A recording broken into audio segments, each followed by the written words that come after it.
कृष्णत कीर्तन गान नीर्तन परो प्रेमामृतोद्भो निधि धीरा धीर जन प्रियो प्रियकरो निम्बश्चरो पूजितो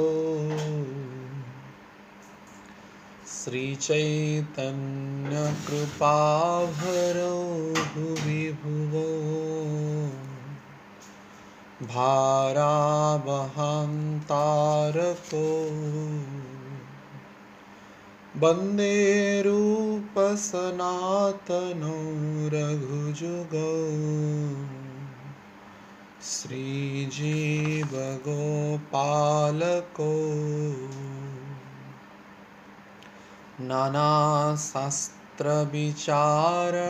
नानाशास्त्रविचारणैकनिपुणो सद्धर्मसंस्थापको लोकानां हितकारिणो त्रिभुवने मन्यो शरण्याकरो राधाकृष्णपदारविन्दभजना नन्देन मत्तालिको वन्दे रूपसनातनो रघुजुगो श्रीजीवगोपालको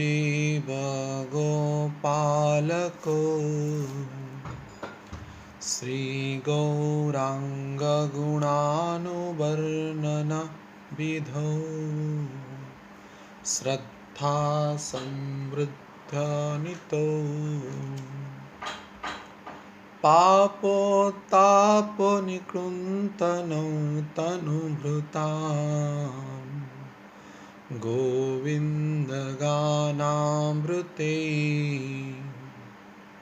आनन्दाबुधिवर्धनैकनिपुणो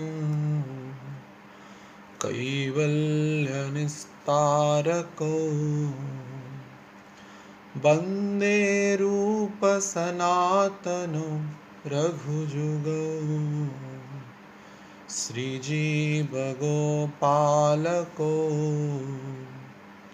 त्यक्तातुर्नवशेषमण्डलपति श्रेणिं सदा तुच्छवान् भृत्वादीनगणेशको करुणया कौपीनकण्ठाश्रितो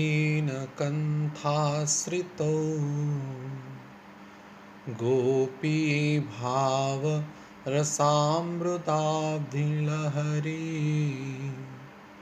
कल्लोळमग्नो मुहुः वन्दे रूपसनातनो रघुजुगो श्रीजीवगोपालको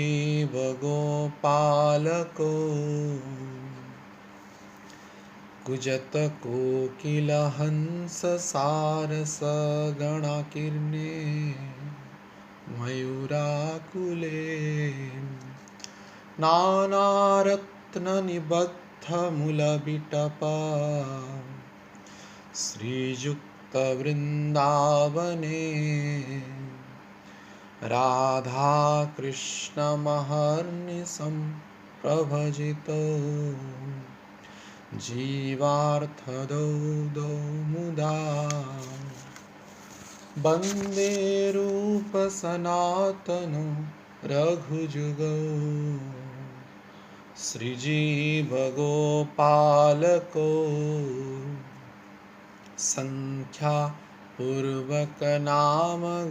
संख्यापूर्वकनामगाननतिभिः कालावशानीकृतो निद्राहारका विहारकादिविजितो चत्यन्तदीनौ चचो राधाकृष्णगुण श्नुते मधुरिमा आनन्देन सम्माहितो वन्दे रूपसनातनौ रघुजुगौ श्रीजीवगोपालकौ राधाकुण्डतटे कालिन्दतनया तीरे च वंशीवटे प्रेमोन्नादवसादसे सदसया ग्रस्तौ प्रमत्तौ सदा गायन्तौ च कदा हरिगुणा वरं भावाभिभूतौ मुदा वन्दे रूपसनातनौ रघुजुगौ श्रीजीवगोपालकौ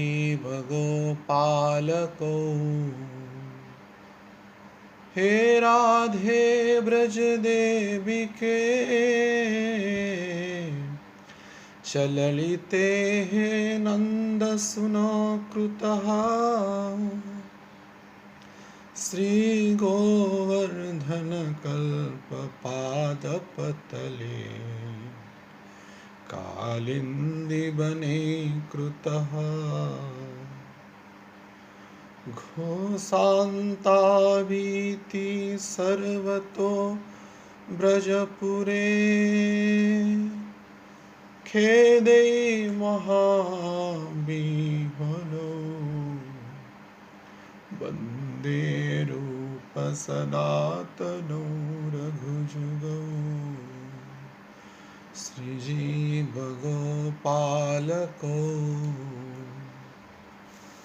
हरे कृष्ण कृष्ण कृष्ण हरे हरे हरे राम राम राम हरे हरे जय राधा गोविंद राधा गोविंद राधे श्रील रूप स्वामी प्राणधना हे जय राधा गोविंद राधे जय गौरनिताय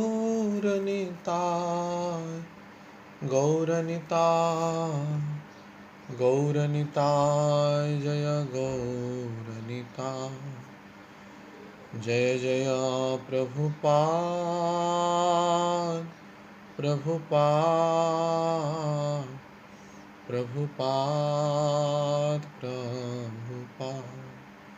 जय जय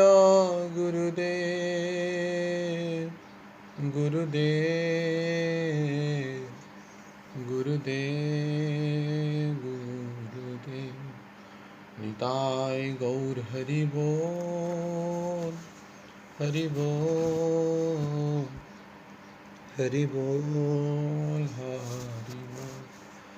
प्रेम पुरुषोत्तम श्री चैतन्य महाप्रभु की, श्री नित्यानंद प्रभु की, श्रील प्रभुपाद महाराज की, श्रील गुरु महाराज की, समवेत भक्त वृंद की, निताय गौर प्रेमानंदे हरि हरि बोल। ओम ज्ञानतिमिरान्धस्य ज्ञानञ्जनशलाकया चक्षुर्लितं येन तस्मै श्रीगुरवे नमः। नमो विष्णुपादाय कृष्णपृष्ठाय भूतले श्रीमते भक्तिवेदान्त स्वामीति नामिने। नमस्ते सारस्वती देवे गौरवाणी प्रचारिणे निर्विशेष शून्यवादी पाश्चात्य देशतारिणे।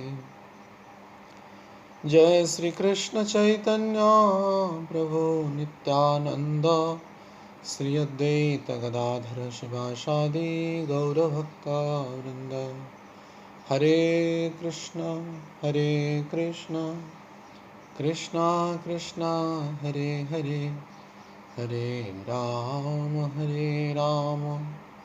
राम राम हरे हरे। मुखं करोति वाचालं पङ्गुं लङ्घयते गिरि यत्कृपातमहं वन्दे श्रीगुरुदिनतारिणे परमानन्दमाधवम्। ॐ नमो भगवते चैतन्यचन्द्राय ॐ नमो भगवते चैतन्यचन्द्राय ॐ नमो भगवते चैतन्यचन्द्राय। हरे कृष्णा। समस्त भक्तों के चरण कमलों में मैं मथुराधीश दास वृंदावन धाम से दंडवत प्रणाम निवेदन कर रहा हूँ। विशेष करके मैं अपने आराध्यतम शिक्षा गुरु श्रीमद् गौर गोविंद स्वामी महाराज, शिक्षा गुरु श्रीमद् राधा गोविंद दास गोस्वामी महाराज तथा हम सभी के शिक्षा गुरु आदरणीय अत्यंत कृपालु दयालु कलयुग पावन श्रील प्रभुपाद जी के चरणों में कृपा भिक्षा मांगते हुए इस अविधेय तत्व के बारे में तथा आचार्यों के बारे में कुछ कहने का साहस कर पा रहा हूँ, तो निश्चित रूप से वे हमको कृपा करेंगे, दया करेंगे और इस टूटी फूटी वाणी के द्वारा उनकी कुछ दिव्य गुणों कीर्तन का परिप्रकाश करेंगे। हरे कृष्ण। तो लगभग 8 दिन हम अविधेय के बारे में चर्चा किए और भी बाकी है, माने से तो हरि अनंत, हरि कथा अनंता, कृष्ण दर्शन को समझाना और उसकी परिभाषा को जड़ मुख से समझाना वास्तविक सहज है, क्योंकि जैसे कृष्ण असीम है, अनुपम है, सच्चित आनंदमय है, कृष्ण का वर्णन भी, कृष्ण दर्शन का सुख और उपलब्धि भी चिन्मय है, अचिंत्य है, सच्चित आनंदमय है और अवर्णनीय है। तो हम कलियुगी मनुष्य किस हद तक सुन पाएंगे या किस हद तक वर्णना कर पाएंगे। अनंत भगवान उनकी सौंदर्य की राशि को अब तक वर्णना कर ही रहे हैं और अब तक वो थके नहीं, निरंतर वो वर्णना चल ही रहा है। तो इन अविधेय तत्वों को रूप गोस्वामी जो हमारे गौड़ वैष्णव के शिरोमणि हैं, जिनको रूपानुग हम सबको रूपानुग धारा भी कहा जाता है, हम रूपानुगत्य हैं, रूप गोस्वामी के अनुगत्य में हम भजन करते हैं। तो इसलिए और विशेष करके चैतन्य महाप्रभु के मनोभीष्ट को ये जानने में पूर्ण रूप से समर्थ है। श्री चैतन्य मनोभीष्टम स्थापितं येन भूतले स्वयं रूपं कदा मह्यं ददाति स्वपदान्तिकम्। श्री चैतन्य मनोभीष्टम, और ना सिर्फ जाने अपितु स्थापितं येन भूतले, उसको स्थापन भी की। तो वैसे रूप गोस्वामी के चरणों में हम दंडवत प्रणाम निवेदन करते हैं। नरोत्तम दास ठाकुर भी कहते हैं ऐसे रूप गोस्वामी के जब अनुगत्य होंगे तब वृंदावन के अविधेय तत्वों के रहस्य को समझेंगे और उसका आचरण हम कर पाएंगे। रूप राघु नाथ पदे होइबे आकुति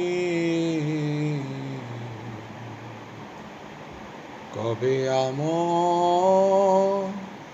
बुझासे जुगला पिराती। तो रूप गोस्वामी रूप रघुनाथ के चरणों में अगर अनुगत्यता रहेगी तभी जाकर के इस वृंदावन के रहस्य को, इस अविधेय तत्व को समझ पाएंगे।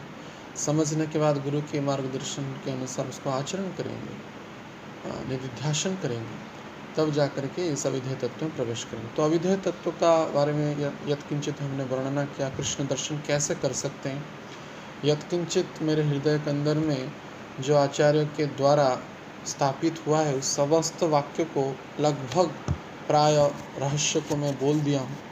अविधेय तत्व को कैसे प्राप्त किया जाए, तो इसके ऊपर आप सभी भक्तों की यह कर्तव्य है, जिम्मेदारी है और गुरु भार है, माने इस आज्ञा है और अनुरोध भी है कि वास्तविक इस अविधेय तत्व में हम कैसे पहुँचे, उसकी तीव्र उत्कंठा हमारे हृदय में स्थापित हो और तदनुसार हम अपने साधक जीवन को आचरण करें।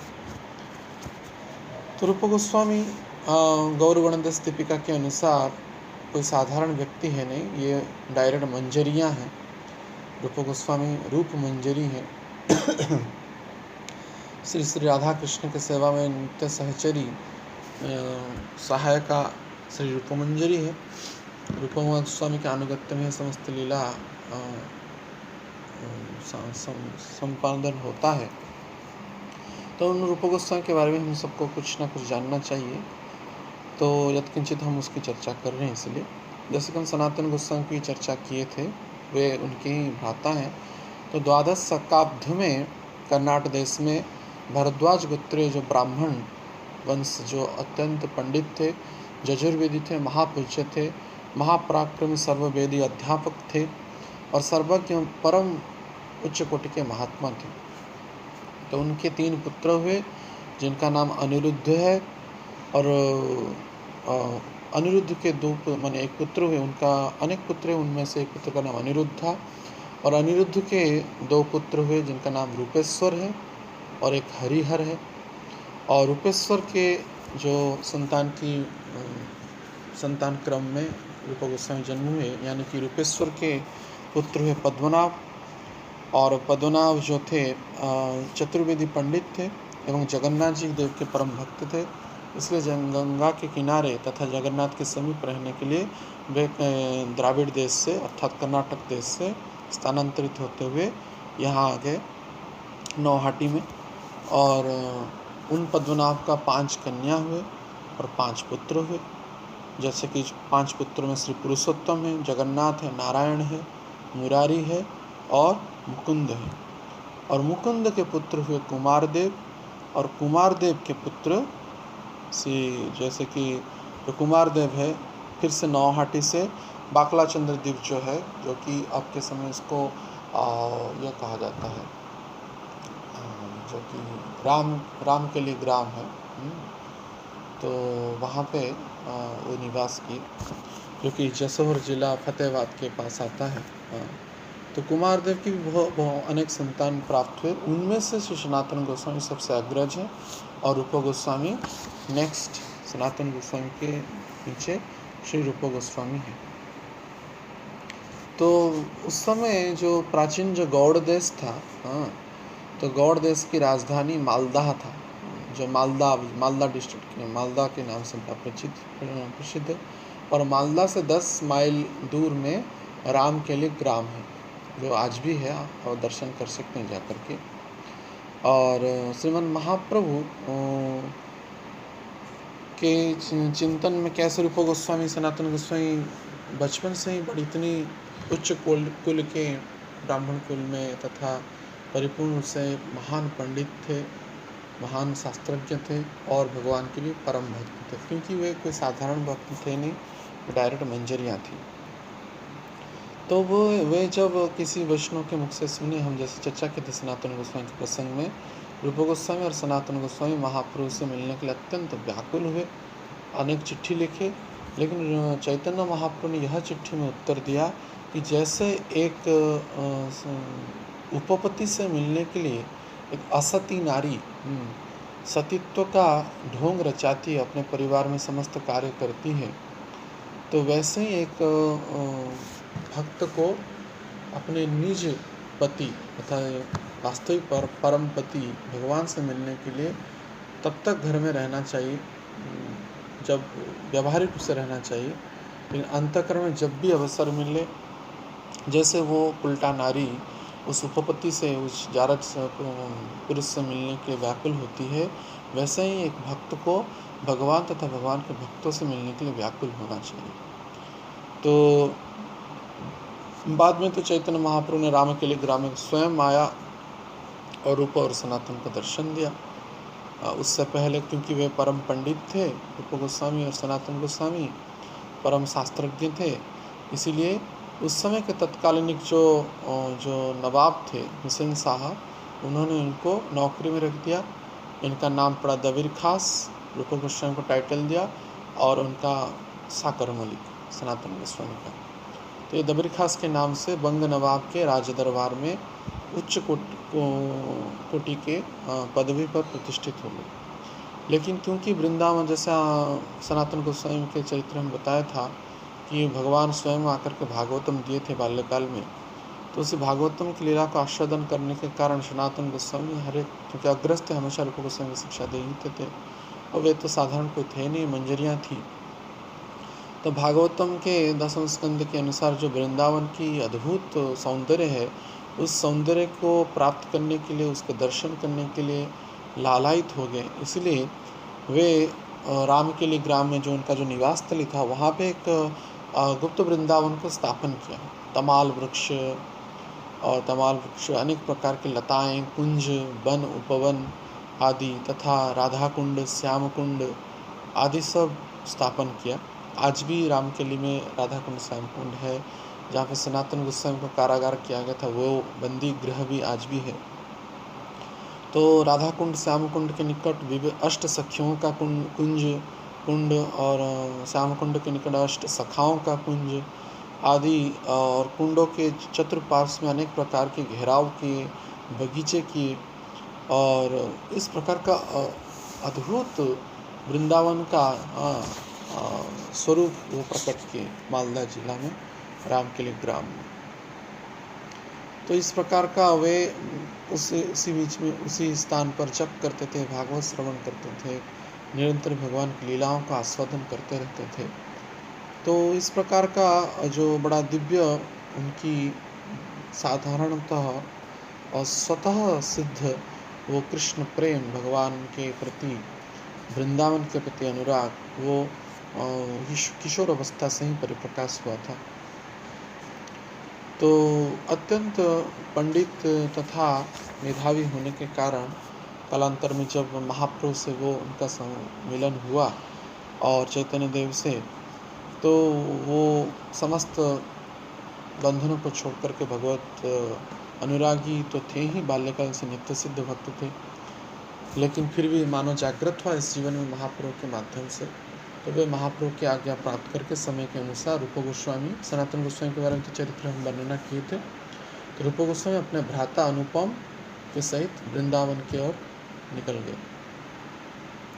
और दोनों सेवक को भेजे कि महाप्रभु कहाँ है। जो सब सुने कि महाप्रभु पुरी में नहीं है, वृंदावन जा रहे हैं, और ये जाते जाते वृंदावन से महाप्रभु लौट रहे थे, और इसलिए दशाश्वमेध घाट है काशी में, वहाँ पे रूप गोस्वामी को पहले श्री चैतन्य महाप्रभु द्वितीय बार दर्शन उनका, माने श्री कृष्ण चैतन्य महाप्रभु जब वृंदावन से लौट रहे थे, अवस्थान कर रहे थे, उसी समय उनको दर्शन प्राप्त हुआ। और रूप गोस्वामी वहाँ पे अनुपम रूप से समस्त ज्ञान का शिक्षा, जो आध्यात्मिक ज्ञान की शिक्षा चैतन्य महाप्रभु से प्राप्त किया। और विशेष करके और रास्ते में अनुपम का गंगा प्राप्ति हुआ, और माने उनके जो भ्राता थे। बाकी रूप गोस्वामी महाप्रभु के अनुपम का प्राप्त करके वृंदावन में वास करने लगे। तो इस प्रकार की विविध प्रकार की जो ज्ञान दशाश्वमेध घाट पे कैसे उनको प्रदान किया गया, उस संदर्भ में चैतन्य चरितामृत में अगर हम कभी पहुँचे इस स्थिति पे, बहुत ही गूढ़ रहस्य माने तत्व संबंधी चर्चा है, उसके बारे में वहाँ पे वर्णना है। तो वृंदावन जब पहुँचे रूप गोस्वामी, वृंदावन के निकट गौड़ देश के पूर्व से ही अधिष्ठित जो सुबुद्धि राय नामक एक भगवत पार्षद थे, जो हुसैन साहब के द्वारा पीड़ित होकर के बाद में वृंदावन वास करने लगे, तो उनके द्वारा वो द्वादश वन को दर्शन किए, और चैतन्य महाप्रभु की जो आज्ञा थी कि आप लुप्त तीर्थों का उद्धार करिए, भगवान का विग्रह को प्रकट कीजिए, तो इस प्रकार का विविध प्रकार का जो आज्ञा को पालन करने के लिए रूप गोस्वामी वृंदावन में अत्यंत वैराग्य चित्त भाव से वहाँ पे वास करने लगे। तो एक दिन रूप गोस्वामी यमुना के किनारे बैठे। पहले तो जो ब्रह्मकुंड में वे वृंदा देवी का विग्रह प्राप्त किए। जो वृंदा देवी है, आज के समय में वो कामा में है, काम्यवन में, जो वृंदावन की अधीश्वरी देवी है, उनका नाम वृंदा देवी है। वास्तविक जब औरंगजेब ने आक्रमण किया था तो समस्त विग्रह को स्थानांतरित बाद में किया गया, लेकिन वृंदा देवी वहाँ से जाने के लिए प्रस्तुत नहीं हुई। पहले तो वृंदावन में गोविंद मंदिर में उनको स्थापन किया गया था, बाद में गोविंद देव जयपुर चले गए, गोपीनाथ मदन मोहन आदि अनेक विग्रह चले गए। उसी क्रम में वृंदा देवी को भी एक घोड़े में बिठाया करके ले जाया जा रहा था। तो लेकिन वे जाने के लिए प्रस्तुत नहीं, क्योंकि वृंदा देवी छोड़ के चले जाएगी तो वृंदावन का अस्तित्व कहाँ रहेगा मानो। तो इसलिए काम्य वन में वो जो ओरिजिनल विग्रह जो बद्रीनाथ के द्वारा प्रतिष्ठित जो वृंदा देवी का विग्रह है अभी भी काम्य वन में है। भक्त लोग जाकर के वहाँ पे दर्शन कर सकते हैं वो मूल विग्रह को, वो वृंदावन छोड़ के गए नहीं। तो इसी क्रम में जैसे उस समय पहले तो ब्रह्मकुंड में वो प्राप्त देखे, एक दिन रूप गोस्वामी ब्रह्मकुंड के पास बैठे थे तो आकाश मार्ग से कोई एक दिव्य 16 वर्ष की परम सुंदरी कन्या प्रकट हुई और गोविंद कुंड में लुप्त हो गई। तो उसको देख करके आश्चर्यचकित हो गया, अद्भुत उनका सौंदर्य था। तब जाकर गोविंद कुंड में जो उनको विचार हुआ कि निश्चित रूप से ये कोई सामान्य बात है नहीं। तो गोविंद कुंड में अनुसंधान किया, ब्रह्म कुंड में अनुसंधान किया गया। तो ब्रह्म कुंड अभी रंग जी से गोपेश्वर महादेव के अगर जाएंगे तो रास्ते में पड़ता है, वो आता है अभी वृंदावन में। तो वहाँ पे वो वृंदा देवी को विग्रह को प्राप्त किए, बाद में अपने कुटिया के पास वो सेवा पूजा करने लगे और कालांतर में वो कामावन में अभी प्रतिष्ठित है। वैसे ही एक दिन महाप्रभु की जो आज्ञा थी लुप्त तीर्थों का उद्धार करना, अनेक वनोपवन का आविष्कार तो हुआ, लेकिन वृंदावन के राजा मानो अविधेय के जो देव श्री राधा गोविंद देव है वो प्रकट नहीं हुए हैं। इसलिए उनके मन में बड़ी पीड़ा थी और दुख था। यमुना के किनारे एक दिन क्रंदन कर रहे थे बड़ी भावव्यल अवस्था में, जैसे कि षड़ा गोस्वामी श्लोक में वर्णना है, हे राधे ब्रज देवी के हे ललिते नंद सुन पुत निशांतावीत सर्वत्र ब्रजपुरे खिदई महाविहोड़ विहोड़ अवस्था में क्रंदन कर रहे थे, रुदन कर रहे थे। तो एक गोप बालक प्रकट हुए, परम मनोहर थे, परम सुंदर थे, अद्भुत उनके सौंदर्य की राशि थी। और वे बोले कि बाबा क्यों आप ऐसा रो रहे हैं? तो बोले क्या करूं, मेरे महाप्रभु की जो आज्ञा है मैं उसको पालन करने में असमर्थ हो रहा हूं, इसलिए मेरा जीवन तो बेकार है, मैं अपनी महाप्रभु की आज्ञा को पालन करने में असमर्थ हो रहा हूँ। ऐसा विहल अवस्था में दैन्य अवस्था में क्रंदन किए उस बालक के आगे। तो अच्छा किनको ढूंढ रहे हो ना? राधा गोविंद देव अब तक प्रकट नहीं हुए, वृंदावन के राजा हैं। महायोग पीठ के अधीश्वर में जो बैठते हैं, दिव्याद वृंदारण्य कल्पद्रुमाद श्रीमद रत्नगार सिंहासनस्तौ श्री श्री राधा श्रील गोविंद दिव्य पृष्ठलभ्य सभ्यमान स्मरण। तो वो अभी तक प्राप्त नहीं हुए, वे प्रकट नहीं हुए। तो ठीक है, तो बोले कि निकट में यहाँ पे एक गोमा टीला है, वो बालक का है, वो पहाड़ है और वहाँ पे गाय आकर के उस पहाड़ के ऊपर अपना दुग्ध को श्राद्ध करती है। तो इसलिए आप पूर्वाह्न में वो हर एक दिन पूर्वाह्न में आती है और वहाँ पे दुग्ध को श्राद्ध करती है। ऐसा कह करके वे जो बालक था अदृश्य हो गया। तो रूप गोस्वामी उन बालक का स्पर्श, बालक का दर्शन प्राप्त करके अद्भुत रूप से अष्टसात्विक विकार में प्रसिद्ध होकर के क्रंदन करने लगे, नृत्य करने लगे, आँख से अश्रु पिचकारी जैसा बहने लगा, स्वेद कंप आदि विविध प्रकार की जो अष्टसात्विक विकार है वो परिप्रकाश हो गया, क्योंकि ये कोई साधारण व्यक्ति थे नहीं, स्वयं भगवान कृष्ण श्री गोविंद देव ही थे। अपना अनुसंधान वे खुद प्रदान किए, उनको कौन ढूंढ सकता है? उनकी खोज वे ही जाने, उनकी पता वे ही जाने। वैसा भक्त जब अत्यंत रुदन करता है, क्रंदन करता है, जैसे हम कल कहे रुरुदुहु सुस्वरम राजन कृष्ण दर्शन लालसा, जब कृष्ण दर्शन की लालसा उत्कंठा बहुत तीव्र हो जाती है और दैन्यता भरी जाती है, अपने अयोग्यता को विचार करते, जैसे रूप गोस्वामी अपने आप को अयोग्य विचार किए कि मैं कि महाप्रभु की आज्ञा को पालन नहीं कर पाया, इसी विचार में जब अत्यंत दैन्य होकर रुदन करने लगे, तब श्री गोविंद प्रकट हो गए और अपना अनुसंधान बता दिए। तब रूप गोस्वामी उस टीला के निकट जाकर के देखे सघन जंगल है, और खुद देखे पूर्वाह्न का समय था, एक सुरभि गाभी आकर के अपना दुग्ध को श्राप कर रहा है। वास्तविक जो बालक बोला था वो वास्तविक रूप से दृश्यमान हुआ। तब वे तुरंत ही ऊपर जाकर के टीला के निकट प्रणाम के विचार के निश्चित रूप से यहाँ पे ही गोविंद देव अनेक समय से विराजमान है। निकटस्थ कुछ गांव से ब्रजवासी गोप ग्वाले जो हैं, उनको भुला करके बड़ी जागृत अवस्था से सावधानी से धीरे धीरे धीरे मिट्टी को हटाया गया। तो अत्यंत कमनीय विग्रह जो वज्रनाभ के द्वारा प्रतिष्ठित, अर्थात कृष्ण के पुत्र प्रद्युम्न, प्रद्युम्न के पुत्र अनिरुद्ध और अनिरुद्ध के पुत्र वज्रनाभ के द्वारा प्रतिष्ठित उस गोविंद विग्रह को वे प्राप्त किए। उसको देख करके अत्यंत वे प्रसन्न हुए और परम आनंद में नृत्य करने लगे, और ब्रजवासी भी आनंदित हो गए। तो तुरंत यह संवाद जो है चारों ओर फैल गया, समस्त गोस्वामी के पास फैल गया, और नीलाचल में भी यह पत्र भेजा गया। चैतन्य महाप्रभु उस समय नीलाचल धाम जगन्नाथपुरी में थे। तो परम प्रसन्न हो गए चैतन्य महाप्रभु, और इसलिए गोविंद देव के सेवा के लिए अपने एक अनुगत्य भक्त वो काशीश्वर पंडित जिनका नाम था, उनको चैतन्य महाप्रभु ने भेजा।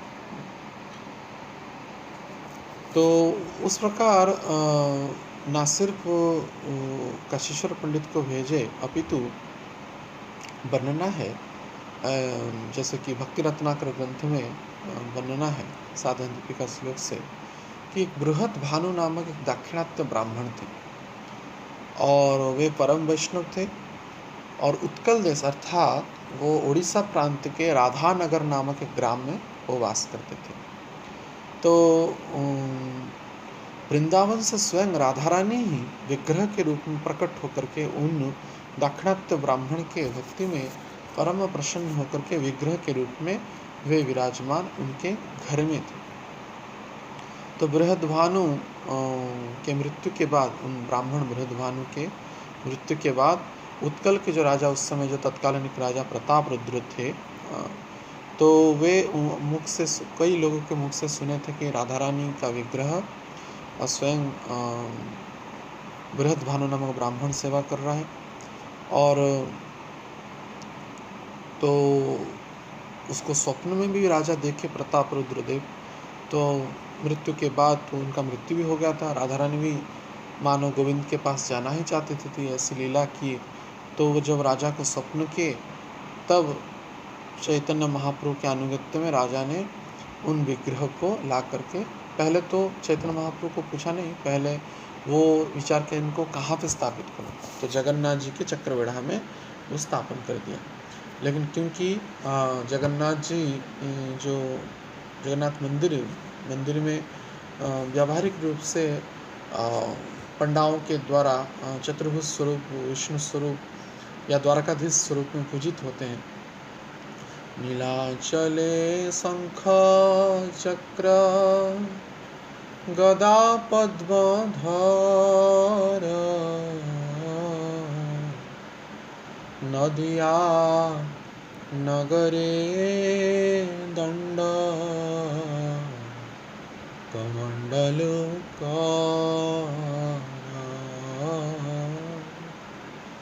जय जय जगन्नाथ सचिदानंद त्रिभुवना करे जारा शरणबंध। हरे कृष्ण। हो गया आपका समय? हरे कृष्ण।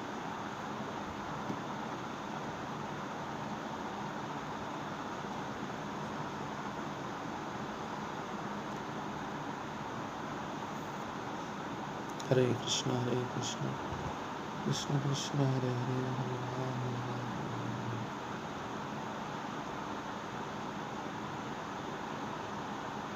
हरे कृष्ण।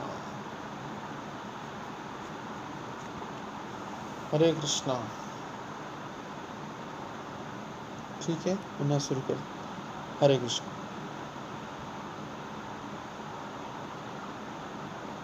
नहीं, यही तो कलयुग है। ठीक है, फिर भी कलयुग के माध्यम से हम सुन पा रहे हैं, यंत्र के माध्यम से। ठीक है।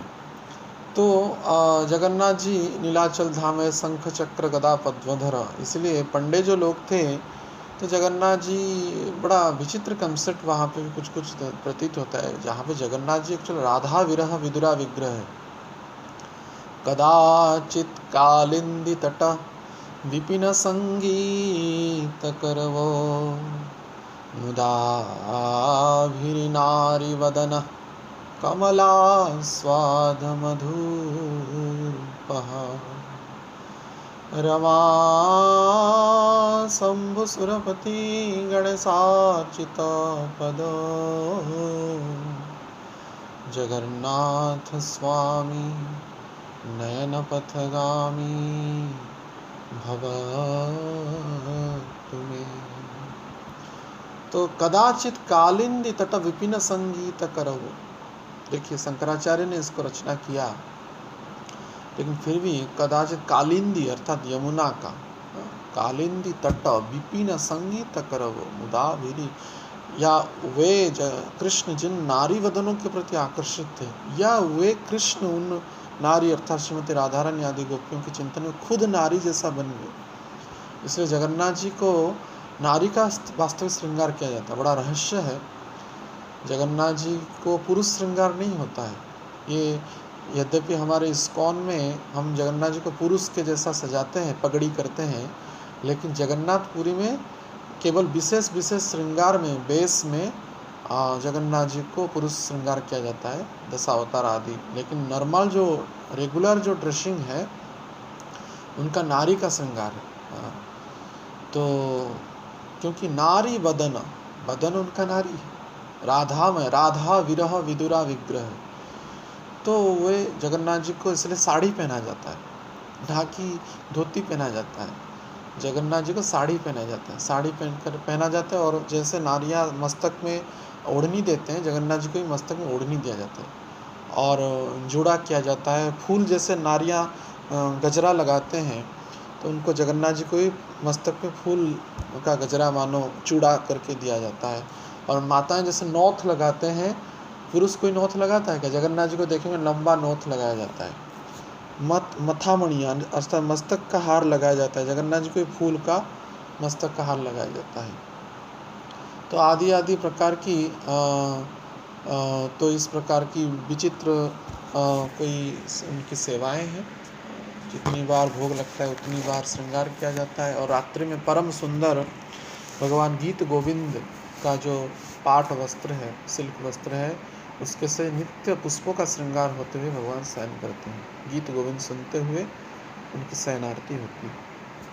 फिर भी क्योंकि वहाँ पे शंख चक्र गदा पद्म स्वरूप में, बाह्य स्वरूप में पूजित है, और रामानुजाचार्य आने के बाद भी लक्ष्मी विग्रह भी स्थापन कर दिए थे। भूदेवी श्रीदेवी की पूजा आगे नहीं था एक्चुअली, ये मात्र रामानुजाचार्य के बाद यह शुरू है। वास्तविक जो मूल इंद्रदम्न के द्वारा प्रतिष्ठित जो विग्रह है, मूल जो राधा विरह विदुरा विग्रह के स्वरूप में पूजित थी।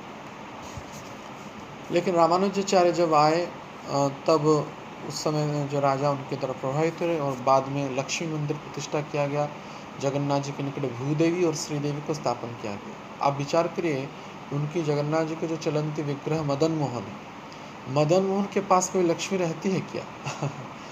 या सरस्वती रहती है क्या? श्री पृथ्वी देवी रहती है? नहीं। लेकिन यह बड़ा एक उस समय एक परंपरा में मानो परिवर्तन हुआ। जैसे विष्णु के पास, जैसे तिरुपति बालाजी में भूदेवी श्रीदेवी रहती है, लेकिन मदन मोहन कृष्ण के पास भूदेवी श्रीदेवी कैसे रहेंगे, जो चतुर्भुजा है?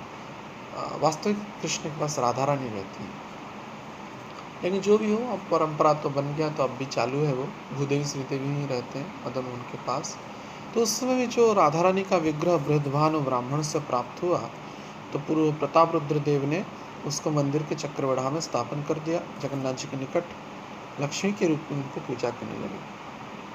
तो प्रताप रुद्रदेव को स्वयं राधा रानी ने स्वप्न में दर्शन दिया। बोले कि अरे राजा, तुम्हारे सेवक लोग और तुम मुझे लक्ष्मी क्यों मान रहे हो? मैं राधा रानी हूँ।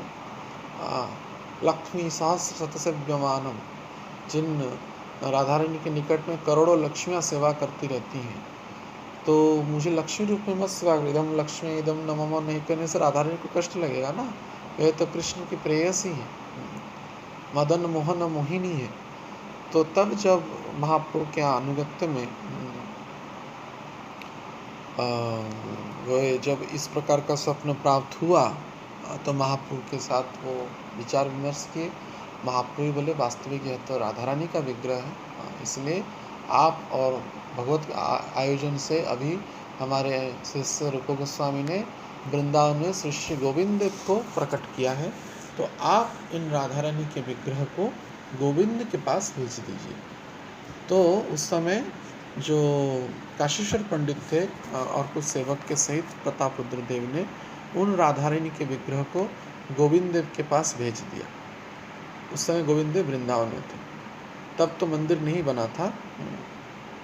बाद में उसी राधा रानी विग्रह ही अभी जयपुर में है, जो आप दर्शन कर सकते। वो उड़ीसा से गए थे, वो राधा रानी का विग्रह प्रताप रुद्रदेव महाप्रभु के अनुगत्य में उनको भेजा था। तो उसी समय जो बादशाह थे, तो महाराज पृथ्वीराज वंशी महाराज श्री भगवान दास के पुत्र मानसिंह जो देव थे, जयपुर के राजा थे, और वृंदावन के योगपीठ के ऊपर गोविंद देव जो राजा हैं मानो, उनका एक भव्य मंदिर का निर्माण करने के लिए उनकी इच्छा हुई, जो कि गोपाल भट्ट गोस्वामी के अनुगत्य में वे शिष्यत्व ग्रहण किए थे। जो मानसिंह देव के उस समय तत्कालीन के बने जो दरबारी भी थे अकबर के यहाँ, और उस समय लाल किला का निर्माण हो रहा था। तो लाल और अकबर ने भी राजी हो गया। तो लाल किला का निर्माण के लिए जो लाल पत्थर व्यवहृत होने वाला था, उसी पत्थर तो वहाँ पे गया, और कुछ पत्थर राधा मदन मोहन मंदिर, गोपीनाथ और गोविंद मंदिर के लिए भी। वास्तविक गोविंद मंदिर के लिए पत्थर बहुत आया था, और जो पत्थर बच गया, और पहले तो मदन मोहन जी का मंदिर निर्माण हुआ, छोटा मंदिर था, लेकिन गोविंद देव का जो मंदिर है, गोविंद मंदिर का जो बचा हुआ पत्थर से गोपीनाथ का मंदिर निर्माण हुआ। तो गोविंद देव मंदिर के लिए बहुत भव्य मंदिर निर्माण, 7 मंजिला मंदिर निर्माण हुआ वृंदावन में, जो कि बहुत, अभी तो हम 3 मंजिला सिर्फ देखते हो, अभी भी उसकी भव्यता है। आप नाट मंडप देखें कितना विशाल है। तो तब जो निर्माण कार्य में प्रधान व्यक्ति जो उसमें संश्लिष्ट थे उस गोविंद मंदिर के, उनका नाम था कल्याण दास। बड़े ही भास्कर कला में बड़े ही निपुण थे, और भी थे माणिकंज चौपाऊ, और कुछ दिल्लीवासी गोविंद दास नामक के कारीगर थे, वो सब राजमिस्त्री थे। वो भी वर्णना है शास्त्रों में, आचार्यों ने वर्णना किया है। तो लेकिन यह निश्चित है कि गोविंद मंदिर का जो निर्माण गोविंद के प्रकट के अनेक वर्षों के बाद हुआ, अचानक नहीं हुआ।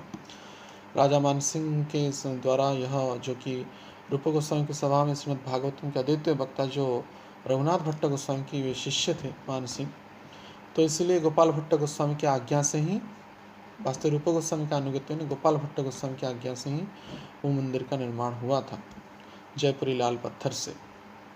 और उस समय 13 लाख स्वर्ण मुद्रा उसमें व्यवहृत हुआ था। 13 लाख, एक दो नहीं, 13 लाख स्वर्ण मुद्रा व्यवहृत हुआ था खर्चा के लिए, सिर्फ मजदूरों को देने के लिए और तथा अन्य खर्चाओं के लिए। परम मनोहर मंदिर, शायद ही उस समय इतना भव्य मंदिर था कहाँ पे।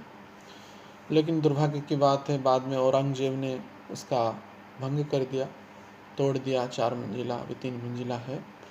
और गोविंद देव भी इसलिए वृंदावन छोड़कर अभिन्न जयपुर वासियों को कृपा करने के लिए गोविंद देव यहाँ से वृंदावन से जयपुर चले गए। और हम आज भी देखते हैं, शायद इतिहास में ऐसा बड़ा दुखद परिस्थिति अब चल रहा है। सबको विदित ही है कि जयपुर में जो राधा गोविंद की जो मंगल आरती सबसे रिकॉर्ड करने वाला मंगल आरती है। हर एक मंगल आरती में कितना वर्षा हो, कितना ठंडा हो, कितना गर्मी हो, कोई भी दुर्विपाक हो, 5000 भक्त वहाँ पर रहते हैं हर एक दिन। प्रामाणिक बात है, आप जब जाएंगे कभी भी, चाहे ठंडी में जाए, गर्मी में जाए, बारिश में जाए, भगवान की कृपा से हम कई बार गोविंद देव का दर्शन किए हैं, तो यह सत्य बात है। ऐसे कि शयन आरती में काफ़ी भीड़ रहता है, मंगल आरती 4:30 बजे तक लोग उससे आगे पहुंच जाते हैं, 4 बजे ही भीड़ बने पूरा, मानो जयपुर ही मानो उठ के खड़ा चला जाता है, ऐसा लगता है। वास्तविक वृंदावनेश्वर गोविंद देव की कृपा है, लेकिन ये भी बड़ा दुर्भाग्य की बात है, ये कोरोना के संकट में यह सब बंद हो गया। यह रिकॉर्ड अभी विराम को प्राप्त किया कुछ समय के लिए, लगभग 45-46 दिन हो गया, 2 महीने को होने को है।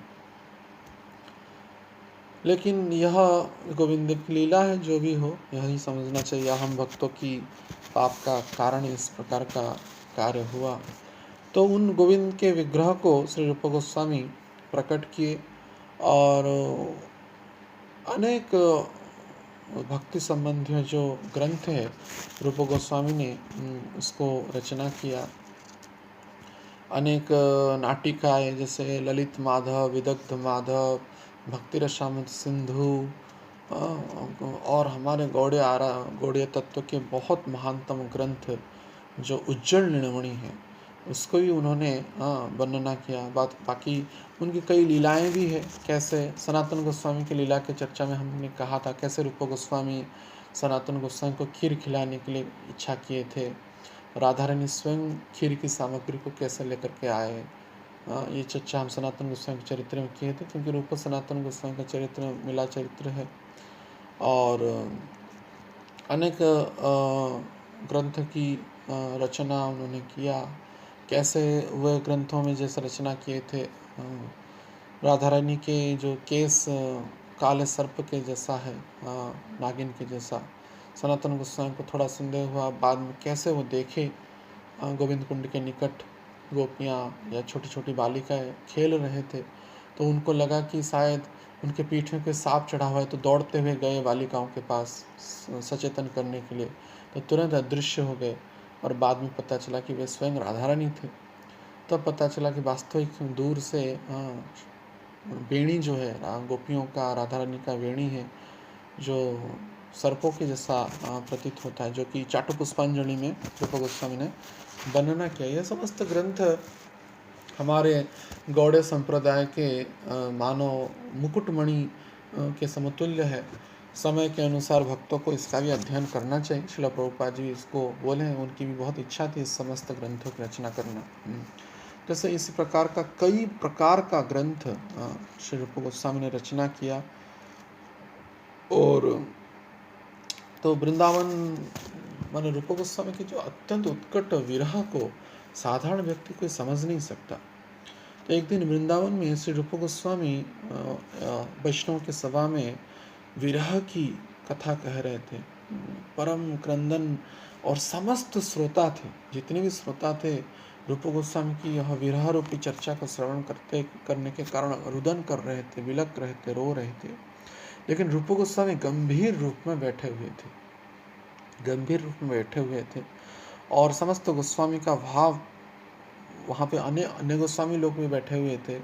तो उसी दृश्य को देखकर कविकर्णपुर है, उनके मन में विचार आया, जो कविपूर्ण गोस्वामी है, कि समस्त गोस्वामी रुदन कर रहे, वैष्णव रुदन कर रहे, और महा जो ज्वाला है, या विरह रूपी ज्वाला सबको त्रसित कर रहा है, ग्रसित कर रहा है, लेकिन इनको क्यों नहीं कर रहा।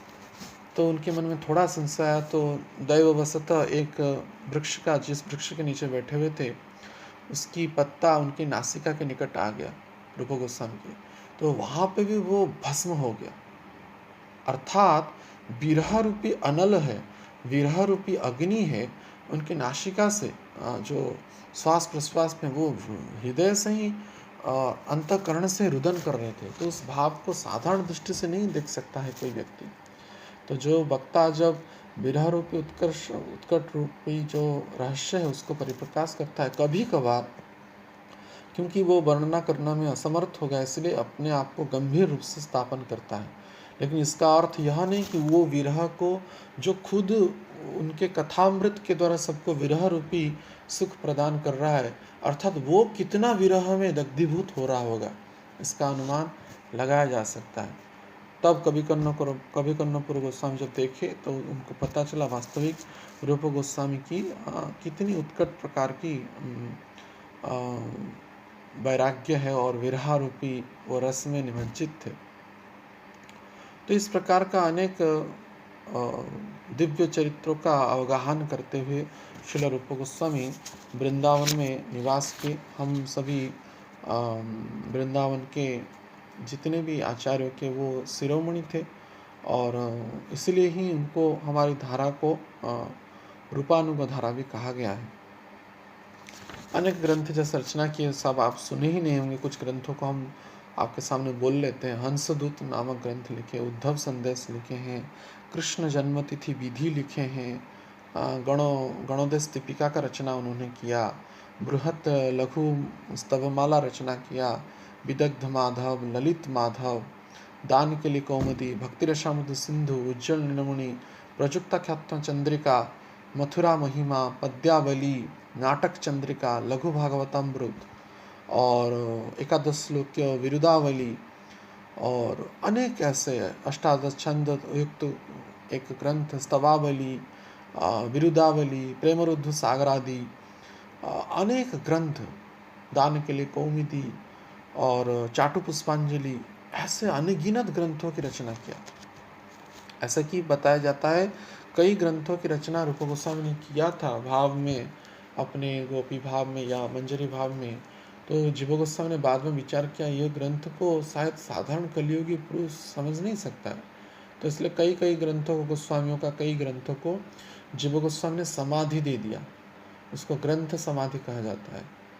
अपरिपक्व जो श्रोता है या पाठक है उसको पढ़ करके भगवत अनुरागी ना होकर के काम अनुरागी हो जाएंगे, इसलिए वे उसको समाधि दे दिए। इसलिए शायद श्रील प्रभुपाद जी इसलिए कहते थे दसम स्कंद से जाने से पहले हमको प्रथम स्कंद से नवम स्कंद तक क्रमान्वय में पढ़ना चाहिए, तब जाकर के दसम स्कंद की लीलाओं को यत किंचत समझ सकता है। वो भी आचार्यों की अनुकंपा से, कोई महानतम भक्त के मार्ग अनुसरण करते उनके निर्देश के अनुसार उसको पढ़ना चाहिए, ना कि बस आनंद के लिए और जानने की उत्साह के लिए पढ़ ले और उसका कोई गलत परिणाम ना निकल जाए। तो इस प्रकार का अनेक दिव्य चरित्रों को आचरण करते हुए, पालन करते हुए पूर्ण रूप से राधा कृष्ण की लीला में निमज्जित होकर के रहते थे रूप गोस्वामी। और समय के अनुसार महाप्रभु की जो भी आदेश था उसको वो पूर्णतः निर्वाह किया, अपितु उनकी जो मनोभिष्ट है उसको स्थापन किए रूप गोस्वामी पाद ने। तो इसलिए उन रूप गोस्वामी जो जिन धारा को रूपानुग धारा कहा गया है, उन रूप गोस्वामी के चरणारविंद में हम भी विनीत अनुरोध करें। वे जैसे गोविंद देव का दर्शन प्राप्त करके न प्राप्त करने के कारण विह्वल हुए, हमारे अंदर भी वैसे विह्वल अवस्था, वैसे लोभ, वैसे उत्कंठा, वैसे माने भगवत अनुरागी होने की जो तीव्र अभिलाषा उत्पन्न हो, निश्चित रूप से वो रूप गोस्वामी के अनुकंपा से हो पाएगा। इसलिए कहा गया है कि रूप रघुनाथ पदे होई व्याकुति, कबे आमे बुझब से जुगल पिरति। तो उनका चरित्र बड़ा अद्भुत है और हम सभी भक्तों के लिए परम आस्वादनीय है। इसलिए इसको शॉर्ट में हमने वर्णना किया, क्योंकि ये अभिधेय के आचार्य हैं।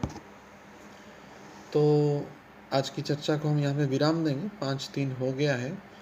और कल वास्तविक अभिधेय तत्व में जो अंतिम पर्याय है, अभिधेय में तो हम पहुँच गए, भगवान का दर्शन हो गया, लेकिन किस प्रकार का दर्शन हुआ और कहाँ पे जो वास्तविक योगपीठ की वर्णना कैसा है, योगपीठ का सौंदर्य कैसा है और वृंदावन का वास्तविक स्वरूप क्या है, जो अभिधेय में वास्तविक क्या दिखता है, कृष्ण दर्शन के सहित और क्या दिखता है, तो उसके बारे में थोड़ा चर्चा करेंगे, जिसके द्वारा भक्तों के मन में उत्कंठा, लालसा और परम लोभ उत्पन्न हो कि वास्तविक इस जड़ चक्षु में हम जो देख रहे हैं वृंदावन, वो वास्तविक वृंदावन नहीं है।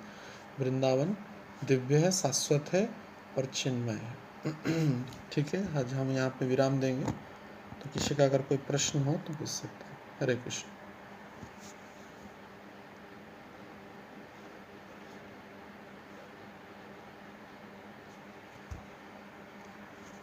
हरे कृष्णा प्रभु जी। हरे कृष्ण, दंडवत प्रणाम। बोलिए प्रभु। प्रभु जी, मैं कह रहा था जैसे आपने बताया कि बहुत भक्त वैसे क्रंदन करते हैं, लेकिन मैंने कभी कभी देखा है कि जैसे कोई कोई साईं बाबा का कोई कीर्तन कर रहा है फिर रोने लगा, या कोई देवता का भजन कर रहा है रोने लगा, या किसी का कुछ इच्छा पूरा हुआ वो वहां पे रोने लगा। तो मैं समझना चाह रहा था कि जो एक्चुअल क्रंदन होता है एक्चुअल, वो आप कैसे समझेंगे? या हम क्रंदन कर रहे हैं तो हम किस भाव से भगवान की भक्ति के लिए कर रहे हैं, या कहीं ना कहीं हमारा ही उसमें इंटरेस्ट तो नहीं है उस बंधन में? इसको हम किस तरह से जांच सकते हैं कि एक्चुअल में हम निस्वार्थ भगवान के प्रेम के लिए क्रंदन कर रहे हैं, या हम कहीं न कहीं या हमारा उसमें कोई इंटरेस्ट तो नहीं है जिससे हम भगवान के आगे क्रंदन कर रहे हैं? ये थोड़ा सा मैं जानना चाह रहा हूँ। निश्चित रूप से देखिए, जिसका जिसके प्रति अनुराग होता है, उस अनुराग को प्राप्त न हो तब तक रुदन आता है। रुदन कभी भी कृत्रिम नहीं होता है एक दृष्टिकोण से, चाहे भौतिकता में हो चाहे आध्यात्मिकता में हो। जैसे मैं एक बार शायद उदाहरण दिया, आपको स्मरण होगा, मैं अपने कॉलेज टाइम की बात बोला था, जब माइकल जैक्सन आया था, कैसे लोग अपने शरीर को नोच दिए थे, और तो वो भी मैंने वो उसको दर्शन करने के लिए लंबी भीड़ लगी थी और व्याकुल हो रहे थे, पागल जैसा हो रहे थे।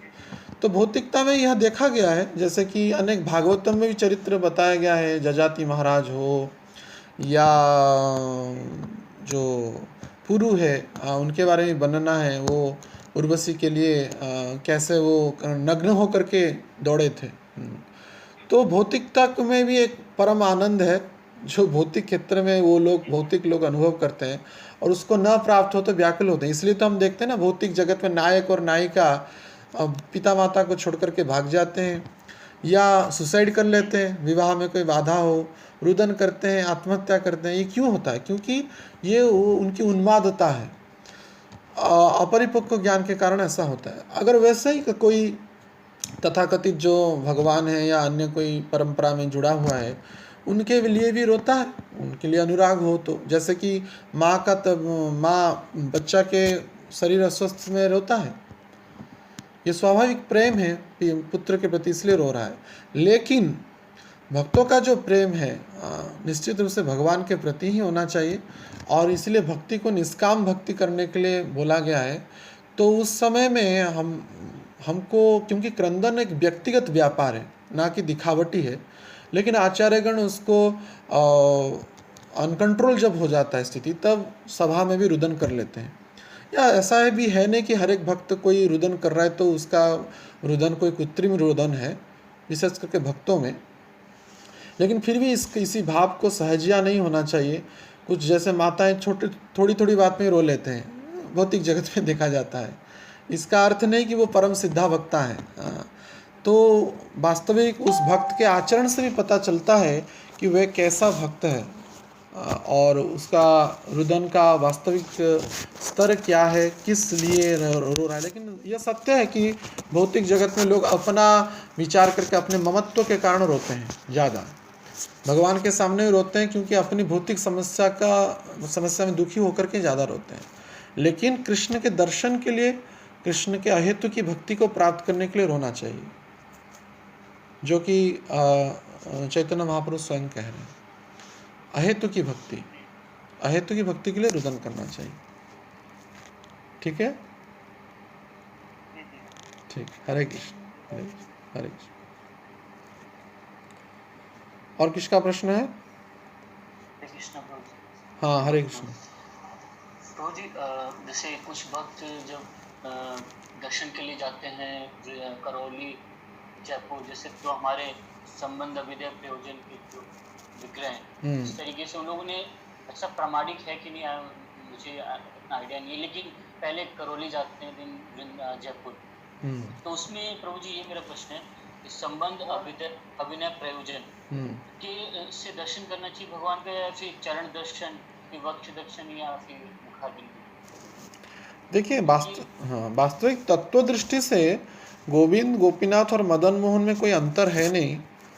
या जो जो भी अपना इष्ट विग्रह है, यहाँ पे उन विग्रहों का जो प्रामाणिकता जो आचार्यगण ने स्थापन किया है, क्योंकि जो बज्रनाभ की माता थी वो देखी कि गोविंद देव का मुखारविंद भगवान के कृष्ण के मुखारविंद के कुछ कुछ हद तक मिलता है।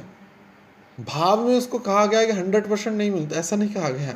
जैसे भगवान का सौंदर्य तो अद्भुत है, क्योंकि ये शिल्पकार ने निर्माण किया है, और गोविंद, गोपीनाथ, मदन मोहन का विग्रह को विश्वकर्मा ने निर्माण किया, ना कि फिर भी वो जड़ जागतिक हैं, क्योंकि स्वर्ग के हैं, देवता हैं, मनुष्य से ऊंचा है, लेकिन फिर भी क्योंकि इसमें शिल्पकार का दोष भी रहता है।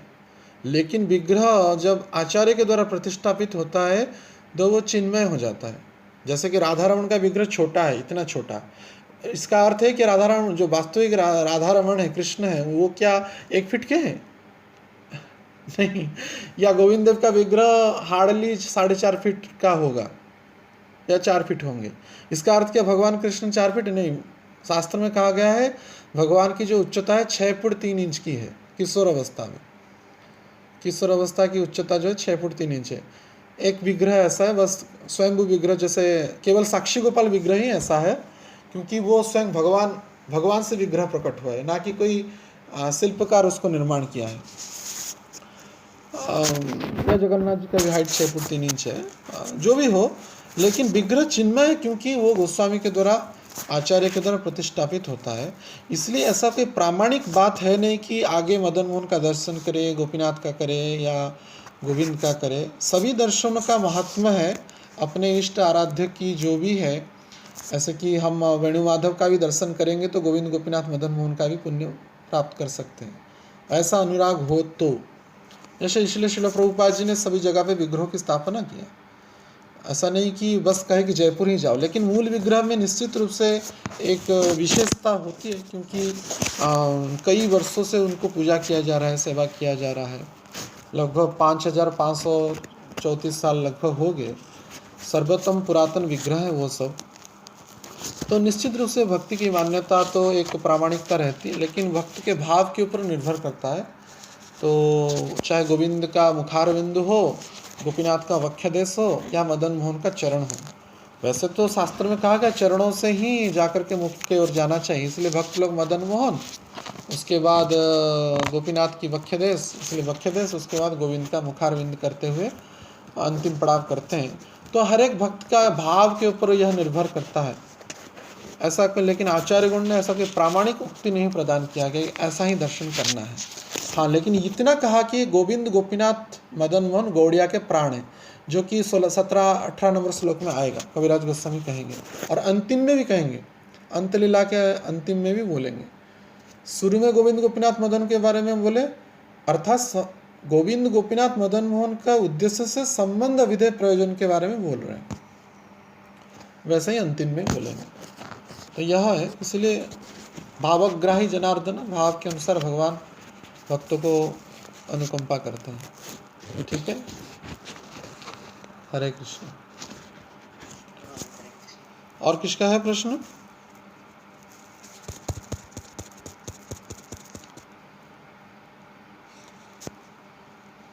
ठीक, हाँ प्रभु, हरे कृष्ण।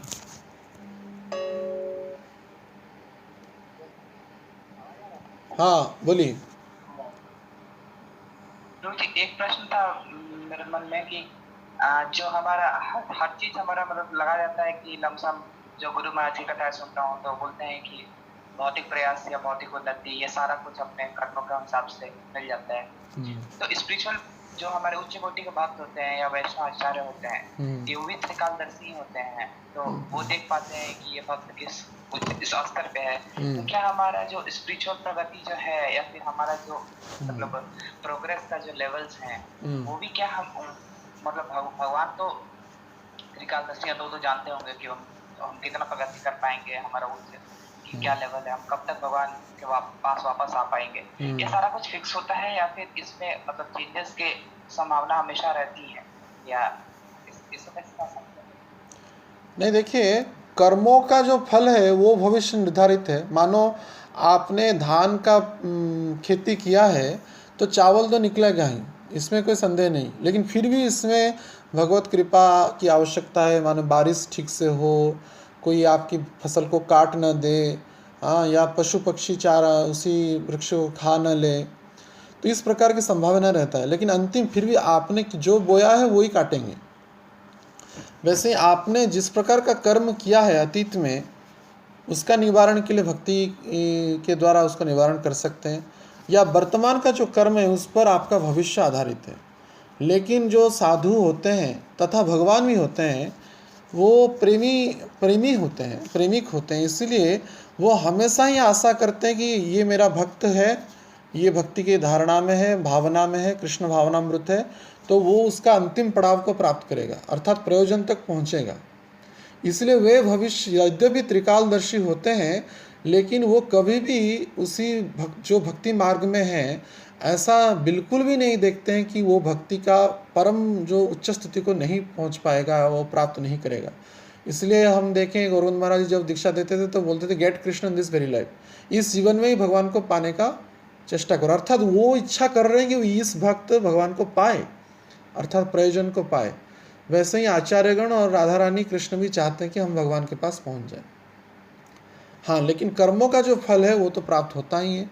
अगर हम भक्ति में आने के बाद भी गलत संगति में रहते हैं, बुरे कर्म करते हैं, आचार्य का बात मानते नहीं, तब वे सजाग करते हैं, सतर्क कराते हैं हमारी व्यवहारिक क्रियाओं को देखते हुए। या भगवान भी कुछ कुछ एक्सीडेंट कराते हैं जिसके द्वारा हम सीख लें। एक्सीडेंट कराते हैं जीवन में। अल्टीमेट गोल हमारा भगवान के चरण में पहुंचने का जैसे बने, इसलिए आचार्यगण हमको सचेत करते हैं या भगवान को ही कष्ट देते हैं, और कोई उद्देश्य नहीं। ठीक है। सारे आचार्य जो है हमारे सबसे पहले दैन्यता और संबंध के आचार्य हैं सनातन गोस्वामी, और यही पहला हमारा सीढ़ी है तरफ घुसने का। और रूप गोस्वामी तो बाद में आते हैं, जब हम अभिधेय के तरफ आगे बढ़ते हैं या हमारी जब भक्ति की अवस्था ऊंच हो जाती है। ठीक है, हमें रूपानुगा भक्ति मतलब हम लोग कहा जाता है, तो इसके पीछे मतलब तात्पर्य क्या हमसे एक्सपेक्ट करी जाती है? देखिए, भक्ति का परम सूत्र दैन्य ही है। संबंध के लिए भी दैन्य चाहिए, अविधेय का भी दरवाजा दैन्यता से ही खुलेगा, और प्रयोजन भी दैन्यता से ही प्रकट होगी, प्राप्त होगी। तो दैन्यता तो हर एक समय रहेगा ही, तो बिना दैन्यता से भक्ति प्रतिष्ठित नहीं होगी, क्योंकि भक्ति महारानी का वाहन दैन्य ही है। तो इसलिए रूपानुगा धारा का अर्थ यह है कि जो रूप गोस्वामी ने, क्योंकि सनातन गोस्वामी इतनी ग्रंथों की रचना नहीं किया, रूप गोस्वामी ने ज़्यादा ग्रंथों का रचना किया, वैष्णव नियमावली, सदाचार आदि आदि अनेक प्रकार के ग्रंथों के माध्यम से, या राधा कृष्ण की जो रहस्य है उसको भी वो अपने ग्रंथों में परिप्रकाश किए, जैसे उज्जवल नीलमणि ग्रंथ में।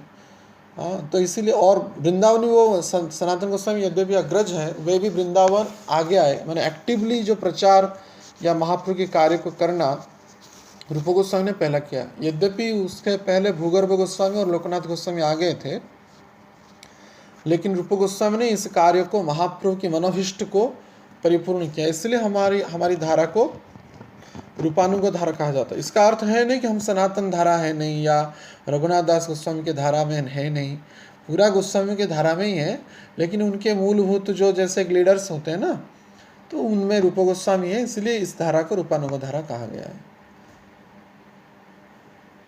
ठीक है, ठीक है। हरे कृष्ण, हरे कृष्ण। और किसका है प्रश्न? नहीं तो विराम करेंगे। हरे कृष्ण। हाँ प्रभु, दंडवत प्रणाम, बोलिए। मेरा क्वेश्चन है, जैसे महान आचार्य लोग हमेशा अपने आप को निजी समझते थे। हाँ। तो वो स्थिति में पहुंचने के बाद भी एक्चुअली हमेशा वो अपने आप को मल का जो ये कीड़ा के जैसा है, तो ये जो दैन्य भाव है, ये कैसे मतलब ऑटोमेटिकली आएगा, आता था उनको, और नहीं तो मतलब क्या बेसिस था, बिकॉज उनकी स्थिति तो बहुत मतलब उच्च स्थिति है, तो उत्तम अधिकारी है। देखिए, ऐसे कि स्वयं गोस्वामी सिर्फ नहीं, स्वयं महाप्रभु ही रो रहे हैं, महाप्रभु ही, क्योंकि भक्त भाव में आए हैं। जब आचार्यगण यहाँ पे माने लीला करते हैं, जब भगवान के साथ संबंध की या भक्ति की जो लीला करते हैं, चाहे ऐसे कि स्वयं भगवान महाप्रभु ही क्यों ना हो, तो वो भक्त के रूप में विराजमान होते हैं, इसलिए उनमें दैन्यता आती है, अर्थात साधक भक्त के रूप में अपने आप को देखते हैं, ना कि सिद्ध रूप में देखते हैं। लेकिन जब ग्रंथों की रचना करते हैं तब उनमें ऑटोमेटिक सरस्वती के कारण या श्रीमती राधा रानी की अनुकंपा से सिद्धता आ जाती है, इसलिए वो लीला को देख पाते हैं डायरेक्ट, इसलिए लिखते हैं उसको। लेकिन व्यक्तिगत जो भावना है एक साधक भक्त के जैसा ही रहता है, और अपने आप को सबसे नगण्य हीन विचार करते हैं, जिसके द्वारा यह उनमें जो वैराग्य भाव है वो परिप्रकाश होता है। और ऐसा ये कोई बनावट ही है नहीं, वो स्वतः ही होता है, जैसे राधा रानी की थी, क्योंकि वृंदावन को छोड़ करके कभी कृष्ण गए ही नहीं, लेकिन राधा रानी को ऐसा विचार हो रहा था कि हमेशा कृष्ण छोड़ के चलेगा, और कृष्ण को दर्शन करते थे लेकिन विचार करते थे शायद ये मेरा भ्रम है, ये मेरा भ्रम है। तो उस समय क्या करता है, योगमाया ही ऐसा कर लेते हैं। नित्य सिद्ध भक्तों के जीवन में यह जो विरह अवस्था आती है, उसकी जो क्रिया जो है वो योगमाया ही करती है, जिसके द्वारा वो विरह, वो क्रंदन, वो भाव आए, जिसके द्वारा भक्त लोग, साधक भक्त लोग एक बड़ा सीख लें उसी क्रियाओं को देखते हुए, उस आचरण को देखते हुए, इसलिए ऐसा करते हैं। तो यहाँ पे कार्य करते हैं योगमाया, वहाँ पे कोई महामाया का काम है नहीं। शुद्ध भक्तों के जीवन में योगमाया डायरेक्ट काम करती है। ठीक है, जो उत्तम जो भक्त होते हैं तो वो हमें एक्चुअली सीख देने के लिए ऐसा मतलब हाँ स्वतः ही मतलब ये करते हैं। हाँ, नटो नाट्यम जथोदया, नाटक है ये। हाँ, जिसके द्वारा हम सीख पाएं और हम भी इसी भक्ति जीवन को अपनाएं, जैसे हमारा आचार्यगण कर रहे हैं। जैसे हम गुरु महाराज को देख रहे हैं, क्रंदन कर रहे हैं, तो हम भी लोभ रखें, क्या हम भी कृष्ण के लिए ऐसा क्रंदन करेंगे क्या, या हम क्रंदन नहीं कर रहे हैं, इसका मतलब मैं बहुत निम्न स्तर में हूँ, ये हमारा माने लोभ बनी रहती है साधन भक्ति के लिए। ठीक है, हरे कृष्ण। ठीक है, और किसका है प्रश्न?